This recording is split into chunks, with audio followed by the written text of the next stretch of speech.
کیا ہوا؟ ٹوٹ گیا دل؟ تو پریشان کیوں ہو رہے ہو؟ سنا نہیں ہے کہ اللہ ٹوٹے ہوئے دلوں میں ہی تو بستا ہے۔ جانتے ہو ٹوٹے کیوں ہو؟ کیونکہ تم دنیا کی رنگینیوں میں گم ہو کر اللہ کو بھول گئے تھے، اس کو جس نے تمہیں تخلیق کیا ہے، اس کو بھول گئے تو ایسا ہونا ہی تھا۔ جب تم اللہ کو بھول جاؤ گے تو کیسے سکون میں رہو گے؟ اس ہستی کو بھول گئے جس کے نام میں ہی سکون ہے۔ اب سوچ رہے ہوگے کہ نام میں وہ بھی سکون کیسے؟ اچھا سنو، سب بھول جاؤ فی الحال، ساری تکلیفیں، سارے غم، اور بس اب دل کی گہرائی سے اللہ کو پکارو، محسوس ہوگا سکون۔ پکارو تو صحیح اسے دل کی گہرائی سے۔ جب تم اس کے علاوہ سب سے دل لگاؤ گے تو کیسے ممکن ہے کہ بکھرو گے نہیں؟ جب تک گہری چوٹ نہیں کھاؤ گے تو اللہ کی محبت کو پہچانو گے کیسے؟ وہ تو بس تمہیں اس لیے توڑتا ہے تاکہ تمہیں اپنے قریب لے آئے، تاکہ تم جان سکو کہ اللہ کے سوا کوئی ساتھ نہیں ہوتا، چاہے خوشی ہو یا غم۔ ایک وہی تو ہے جو ساتھ ہوتا ہے۔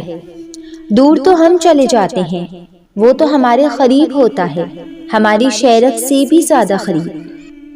اتنا قریب کوئی اور ہو سکتا ہے بھلا؟ وہ کبھی بھی تم سے بیزار نہیں ہوگا، چاہے تم اپنی ایک ہی بات کو لاکھ مرتبہ کیوں نہ دہراؤ۔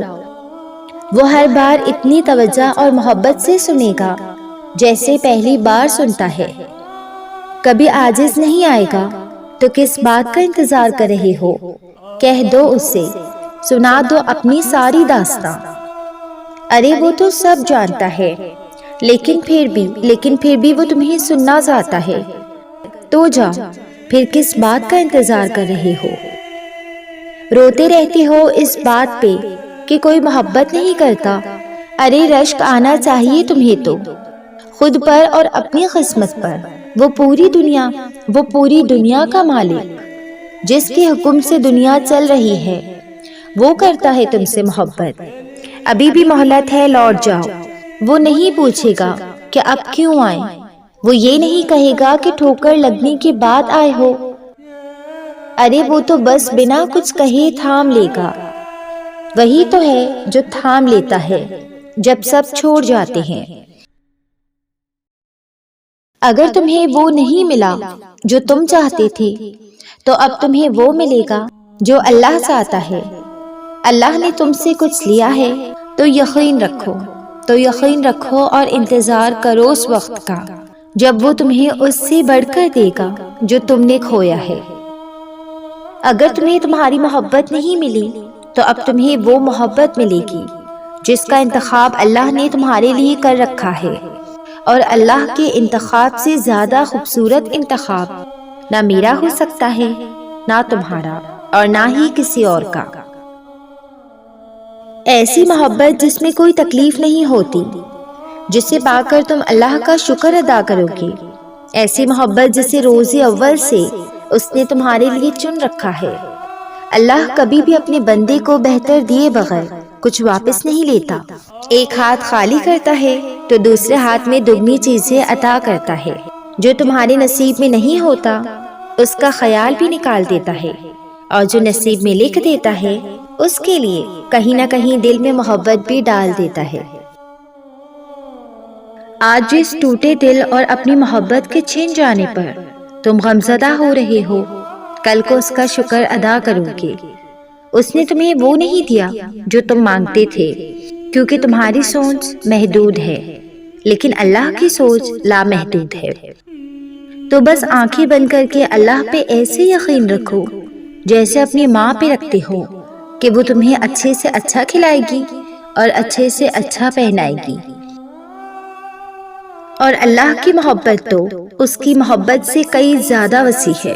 اگر اس نے تمہیں آزمائش کے لیے چنا ہے تو یہ کیسے بھول گئے کہ اس سے پہلے اس نے تمہیں بہترین اجر اور بدلے کے لیے چن لیا تھا۔ ایسا انعام اور اجر جو وہ خود پسند کرتا ہے، جسے وہ اپنے غیب کے خزانے سے عطا کرتا ہے، جسے وہ پیارے بندوں کے نصیب میں رکھتا ہے۔ جو صبر کرتے ہیں اور اس کی آزمائش سے گزرنے والوں کے لیے تو انعام ہی ہوتا ہے۔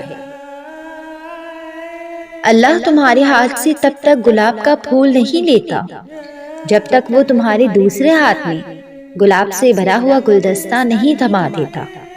تو صبر کرو ہر اس چیز کے لیے جو اللہ نے تم سے لی ہے، اور انتظار کرو ہر اس چیز کے لیے جو وہ خود تمہیں اب دینا چاہتا ہے، کیونکہ جو اللہ جانتے ہیں وہ تم نہیں جانتے، اور جو تم جانتے ہو وہ بہت محدود سا ہے۔ لیکن پردے کے اس پار کی حقیقت تو صرف اللہ ہی جانتا ہے۔ تمہیں ابھی بھلے نہ لگتا ہے، مگر اللہ کے پاس تمہارے صبر کا انعام تمہاری مرضی کے مطابق ہی ہے۔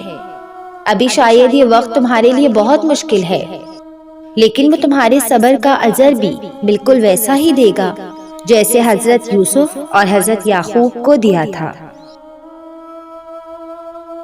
اور دعا تو کیسی بھی ہو کسی بھی صورت رد نہیں ہوتی، اور صبر جیسا بھی ہو ہمیشہ بازی لے ہی جاتا ہے۔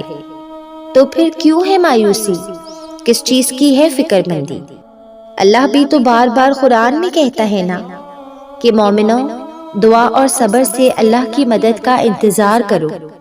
تو تم بھی انتظار کرو کہ وہ کب مدد بھیجے گا، کیونکہ صبر تمہاری سب سے بڑی طاقت ہے۔ بس ایک کام کر لو، جو اللہ نے تمہیں دیا ہے اس پہ راضی ہو جاؤ، اور جو ابھی تک نہیں ملا اس کے لیے صبر کر لو۔ تمہارے صبر کا اجر تمہیں ضرور ملے گا، اور ایسے ملے گا کہ تم خوش ہو جاؤ گے، اور تم تک وہ سب پہنچا دیا جائے گا جو تمہارے نصیب کا حصہ بھی نہیں تھا، جو تمہیں اس راستے پر لے کر آتا ہے اور تمہیں اس پر چلنے کی ہمت اور توفیق بھی دیتا ہے۔ اور جب وہ ساتھ دیتا ہے تو بگڑا ہوا نصیب بھی پل بھر میں سنور جاتا ہے، کیونکہ دعا سے تو وہ بھی مل جاتا ہے جو چاہیے ہو، لیکن صبر کرنے سے تو اللہ ہی مل جاتا ہے، اور جس سے اللہ مل جاتا ہے اس کو پھر وہ صبر بھی مل جاتا ہے، جس کے بعد اجر میں اللہ تمہاری خواہشات پر خود آمین کہہ دیتا ہے۔ جب تم صبر برا سانس لے کر نم آنکھوں سے آنسو صاف کر کے یہ سوچتے ہو کہ اللہ میری یہ دعا کبھی رد نہیں کرے گا، بس بہتر وقت پر قبول کرے گا، وہ میری بے بسی بھی دیکھ رہا ہے کہ میں اس وقت کتنا بے بس ہوں، اور بے شک اللہ سب دیکھ رہا ہے، تو یقین کرو اللہ بھی پھر تمہارے صبر کو ٹوٹنے نہیں دیتا، اور تمہاری مدد کے لیے اور تیزی سے اسباب بنانا شروع کر دیتا ہے۔ تم پکارنا بھول جاتے ہو اس سے، ورنہ اللہ تو ہمیشہ تمہاری پکار کے انتظار میں ہی رہتا ہے۔ یہی تو وہ در ہے جہاں سالوں کے گناہ کی پوٹلیاں جمع کر کے جاؤ تو آگے سے ٹھکرایا نہیں جاتا، دھتکارا نہیں جاتا، جہاں ماضی کا تانا نہیں دیا جاتا، بلکہ تمام گناہوں سمیت اللہ سمیٹ لیتا ہے۔ وہ یہ نہیں دیکھتا کہ یہ کتنا گنہگار ہے، وہ تو بس دیکھتا ہے کہ میرا بندہ ہے، چلو آنے دو۔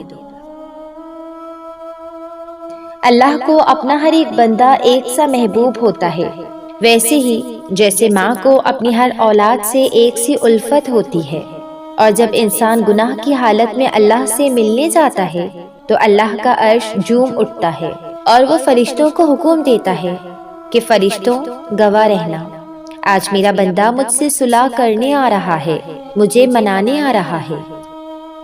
پھر ایک وقت آتا ہے جب دل سے ہر خواہش ختم ہو جاتی ہے، اور دل چاہتا ہے کہ بس وہی ہو جو خدا چاہتا ہے۔ مایوس مت ہو، دل سے نکلی ہوئی ایک دعا ہر گمان کو یقین میں بدل دیتی ہے، اور اللہ تمہیں خواب تب دکھاتا ہے جب وہ خود ان کی تدبیر پر راضی ہوتا ہے، ورنہ اگر اس نے تمہیں دینا نہ ہوتا جو تم مانگ رہے ہو تو کیا وہ تمہیں دعا کی توفیق دیتا؟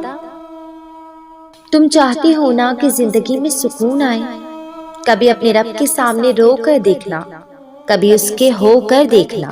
جب بات اس کے بندوں کا دل دکھانے کی آ جائے تو وہ نمازوں اور عبادتوں کو خاطر میں لاتا ہی کہاں ہے، پھر کچھ کام نہیں آتا، نہ ہی جوابات نہ ہی دلائل۔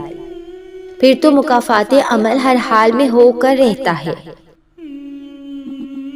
پردہ رکھنا سیکھو، بالکل ویسے ہی جیسے اللہ تمہارا پردہ رکھے ہوئے ہے، کیونکہ اللہ نے ہم سب کے ایسے راز چھپائے ہوئے ہیں کہ جنہیں اللہ بے پردہ کر دے تو ہم ایک دوسرے کو دفن تک نہ کریں۔ جب تم جاؤ تو کچھ دیر اللہ کے سامنے رو لیا کرو، مشکلوں کا وزن کم ہو جائے گا۔ کوئی جان نہیں سکتا کہ مسکراتا ہوا شخص اپنے ہی اندر کتنی جنگیں لڑ رہا ہے۔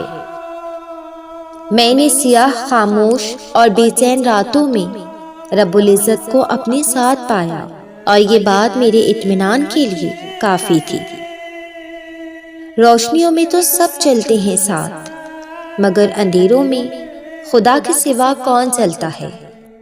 صبر کر کے انسان تھک ضرور جاتا ہے، مگر رب کی طرف سے جب ملتا ہے صبر کا صلہ تو تھکن سے کئی زیادہ سکون ملتا ہے۔ صبر کرو اور اللہ کے کرشمے دیکھو۔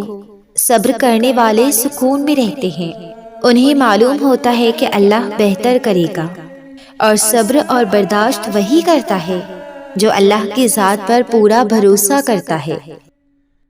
صبر کرنے والوں کو دنیا کی کوئی بھی طاقت توڑ نہیں سکتی۔ صبر کا راستہ اپناؤ گے تو منزل جنت ہوگی۔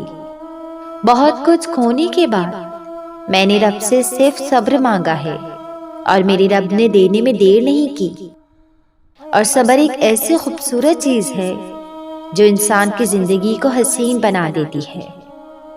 اللہ کا شکر ہے کہ اس نے مجھے اتنا صبر دیا ہے کہ مجھے تکلیف دینے والوں کے لیے بھی میرے دل سے دعا نکلتی ہے، یا اللہ میرے صبر کو ہمیشہ برقرار رکھنا، آمین۔